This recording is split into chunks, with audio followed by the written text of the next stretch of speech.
দেখেছি, খেয়াল রেখেছি, সবাই যদি মাঠেই চলে আসে তাহলে বাইরেটা কে দেখবে? আমি 5 বছর নওশাদ সিদ্দিকী এবং তার সহযোদ্ধা আপনারা সবাই আপনাদের চেষ্টায় বিধানসভা আসতে হয়তো এখন অনেকটা বাকি আছে, কিন্তু আজকের এই শহীদ মিনারের ময়দানে আপনারা যেভাবে প্রোগ্রাম ধুলো উড়িয়ে দিয়েছেন, সামনে 26-এ জিত আপনাদের অলরেডি হয়ে গেছে। আপনাদের এতটুকুই বলবো, আমার স্বপ্ন কিন্তু ব্রিগেড ছিল যে 5 বছর পর কমসে কম ব্রিগেড যেন হয়, কিন্তু ওই স্বপ্ন এখনো ভেঙে দিইনি। সেনাবাহিনী বন্ধুরা বলেছেন তিনাদের প্রোগ্রাম চলছে, নিশ্চয়ই মাইক বাঁধা আছে, দেখছেন। 31শে মার্চ পর্যন্ত প্রোগ্রাম আছে। 31শে মার্চের পরে আবার চেষ্টা করব, কিন্তু মার্চের পরে প্রচণ্ড রোদ হয়। এই রোদকে অপেক্ষা করে যদি ব্রিগেড করি আপনারা সাড়া দেবেন তো?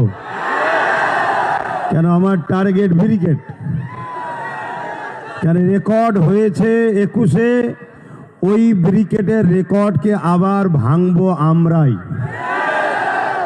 সেই চেষ্টায় আজকে গতকাল থেকে বারবার আমাকে বলেছিল, আমি বলেছিলাম আমি অবশ্যই কলকাতাতেই থাকবো, আশপাশেই থাকবো, পুরো প্রোগ্রামটাকে নজরে রাখবো।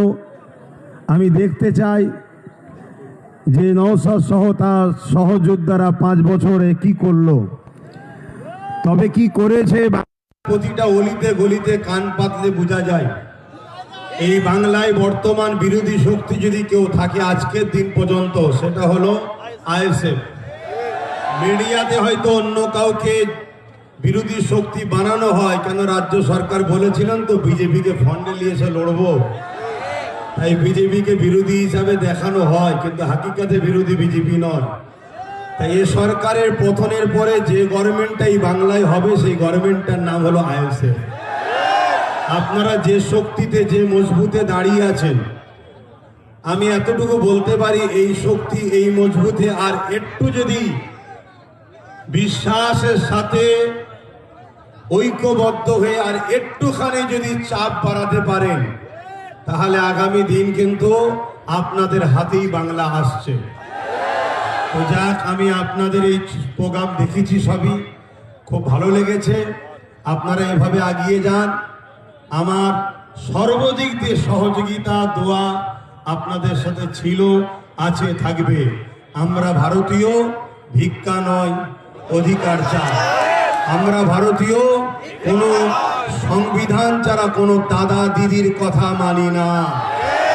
সংবিধানের কথা যে দাদা দিদি বলবে সেই দাদা দিদিকে মাথায় নিয়ে ঘুরবো, আর যে দাদা দিদি সংবিধানকে তাকে রেখে নিজেদের কথা শোনাতে চাইবে সেই দাদা দিদিকে সংবিধানের ডায়েরিতে এনে জেলের কারাগারে আমরা যুব সমাজই ভরব। এই অঙ্গীকার নিয়ে আজকে আপনারা তো চলে গেছেন, রাস্তায় সব দেখছি চতুর্দিকে। কেন আমি যদি আরেকটু আগে ঢুকতাম তাহলে তো আরো সমস্যা হয়ে যেত না। সেই জায়গায় যখন ভিড় কেটে গেছে, আমি আস্তে আস্তে বললাম এবারে চলো যে একটু কমসে কম, কেন গতবারে নওশাদ বলেছিল আমরা 2 ভাই এক জায়গায় হব, সেই কথাটারও তো সত্যতা প্রমাণ রাখতে হয়। না হয় জালিমরা কোনো খোঁজে পাবে না, কোনো ফল্ট না পেয়ে বললো কই তার ভাই এলো না তো, মানে কিছু যখন উপায় থাকেন এটা বলবে। এতটুকু জেনে রেখে দিও নওশাদের জন্য তার বড় ভাইয়ের জান আছে, ব্যাস। এবারে আমার আরো অনেক কাজ আছে, সেদিকটা দেখতে হয়, এদিকটা নওশাদ দেখছে তোমাদের সবাইকে নিয়ে, এবং তোমাদের সাথে নওশাদের সাথে আমি আছি, অবশ্যই পাশে আছি, তো সে আমি বিশ্বাস করি। তাই এই বিশ্বাসেই তো আজকে এত দূরে চলে আসলাম। তো যাক, সকলে কথা শোনো, আমি এইটুকু বলি, সংক্ষেপ করলাম। আমার শেষ আবার একটা কথা, আমরা ভারতীয়, সাদা চামড়া ব্রিটিশকে তাড়িয়েছি, এই ব্রিটিশদের দালাল কালো চামড়াগুলোকেও আমাদের তাড়াতে হবে। ব্যাস কথা শেষ করছি। সুস্থ থাকেন, ভালো থাকেন। ভারতবর্ষ জিন্দাবাদ, ভারতবর্ষের সংবিধান জিন্দাবাদ।